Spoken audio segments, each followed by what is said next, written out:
好来，乡亲啊，过30天就要投票了。韩国瑜回到高雄，号召支持者21号就街甲收听。韩国瑜的国政顾问团嘛来捧出着政策，要甲台湾打造做自由经济岛，争取台湾加入国际经济组织，而且重新来签订 ECFA 两化经济合作协议。蔡英文这边是来发布着政绩动画影片。赖清德嘛来讲因的政策，讲有咧规划未来要互农渔民会当甲军公教共款，每个月嘛会当领到退休金。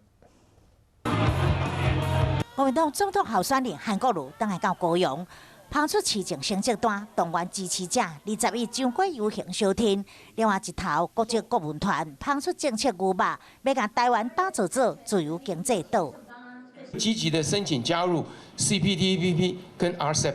并且跟其他国家洽签 FTA， 确保台湾主权以及经济安全的情况下，我们希望能够推动两岸经贸关系的正常化，包含重新协商 ECFA， 应该要先尽速的完成两岸协商的这个监督条例的立法。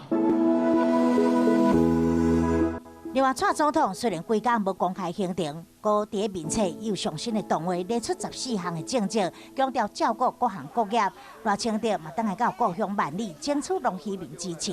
另外，蔡总统伊搁进一步的这个政见，就是讲咱要互农渔民有来当领退休金，像军公教，像罗丹安尼，以后农民少年开始做农。